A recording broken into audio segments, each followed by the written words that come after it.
thought you were going to get that birthday party done today? Not on schedule. You thought you were going to get some work done today? Heck no. You better get yourself in a dark place with no music and settle in for the whole day, because I'm a migraine.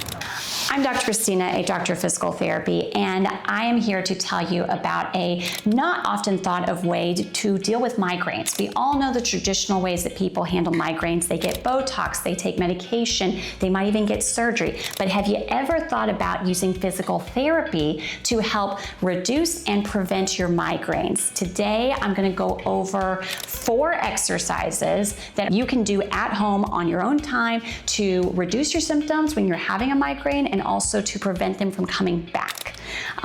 One of the things that I, as a physical therapist, think of whenever I hear someone suffering from migraines is, my immediate thought is, how does their posture look, okay? Because although migraines can be caused by many, many things, including central brain issues, allergies, reactions to medication, one of the ways that we like to look at it in physical therapy field is your posture contributing to neck tension in these muscles that are behind your neck that attach up to the base of your skull and then can cause a migraine? So specifically, people often complain of headaches that come from this neck tension. They describe them as what we call ram's horn pattern. So they'll feel that headache go up from the base of their skull, up and around their ear to the front, and sometimes even to the front of their forehead. If you're experiencing a migraine ever like that, that is a classic sign that this is coming from neck tension and not from the other factors that I named earlier. So what do you do about that? Well, in previous videos, I've talked about how neck posture is super important. And so to reiterate that, we want to make sure that as you're standing, as you're sitting, as you're driving, as you're reading, whatever you're doing, we want your neck posture to be as much in neutral as possible. All right. What do I mean by that? Well, what I see most people doing out in the wild is having a forward head posture. Now, it may not look like it, but if you have a head posture where your head is jutted forward like this, you are essentially walking around all day with your head and neck extension, okay? And I'm sure you would expect that that would be uncomfortable after a while. So I'm going to tell you how to get yourself out of this posture and bring yourself back to a neutral posture, lengthen all of those neck muscles in the back, relax your shoulder blades so they're not creeping up and contributing to that neck tension, and this can help to prevent migraines if they're coming from that neck tension. Our first exercise is going to be a super easy one that we call chin tucks, all right? So chin tucks look like this. If you are looking forward and you've got that forward head posture that I assume you might have, what you're gonna do is you're gonna engage these muscles here in the front of your neck, almost like thinking of them as the abs of the neck, okay? So we're gonna contract those, pull that neck back in, which will at the same time lengthen the back of your head, all right? So you're thinking about it like, I don't want to look down to achieve this. I don't want to look up to achieve this. I want that neck to lengthen as much as possible by pulling this chin straight back, almost as if I wanted to pull it straight through the opposite side of my neck, okay? This will, like I said, stretch out the muscles in the back, strengthen the muscles in the front. This isn't only an exercise, this is a posture that you should be in at all times, all right? So if you're looking at your phone or you're looking at your computer, even if you have to look down, which is not ideal, you can still have a chin tuck as you look down, which you can see lengthens my neck versus just letting my head hang forward as I look at that phone or that iPad or that book, whatever I may be looking at, okay? There's so many opportunities that you can use this position not just as an exercise, but as a posture that you should be in. So I usually start folks off with starting that chin tuck, holding for 10 seconds. But the ways that you want to progress that is by increasing your endurance, because you want to be able to hold this position for as much as you can throughout the day, no matter what position you're in. So starting at 10 seconds, working your way up. Can I now hold it for 30 seconds? Can I now hold it for 60 seconds? How long can I hold this position for and build that strength so that in everyday activities, I have the best posture possible and I'm not contributing to neck tension in my neck.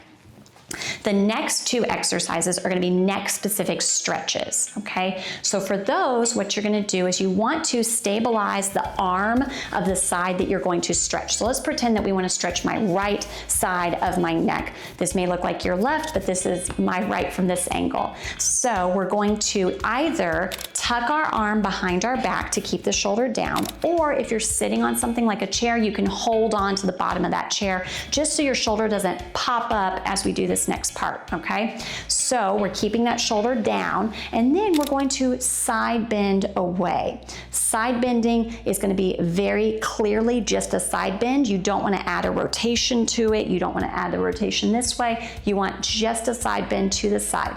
You should already feel a stretch right here in your upper trap muscles, but if you're not, you can add a little bit of a gentle pull with your opposite hand, pulling ever so slightly so you get that increased stretch.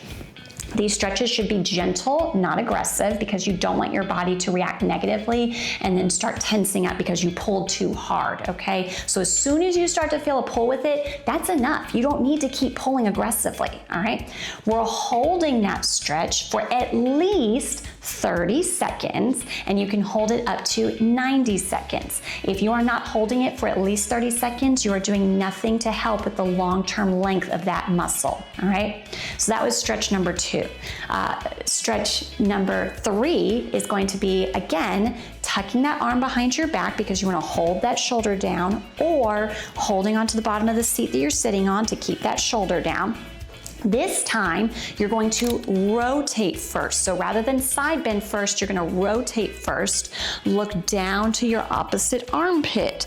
Now, if the first time you felt a stretch more along the top of your shoulder and up into your neck, this time you should feel this stretch more at the base of your skull, going behind your neck to the top corner of your shoulder blade. So from the back, that's going to be looking to the opposite shoulder blade, and you're going to feel that stretch from the back of the neck to the top part of this shoulder blade. If you are not feeling that, you can play around with how much you want to look down versus how much you want to rotate to get that stretch where I'm describing, all right? You have control of what angle your neck is at. And then if you're still looking for more of a stretch, you can use your opposite hand and pull behind your head, not beside it, but behind it. Pull that nose just a little bit further towards that armpit, okay?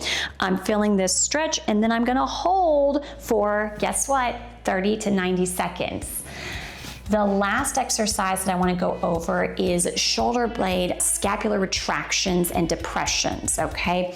I often see people as they're doing everyday activities or in their regular posture with these shoulders really up high, okay? Really tense looking. And like I said, your upper trap muscles do attach at the base of your skull, so they can very much contribute to that ram's horn type migraine.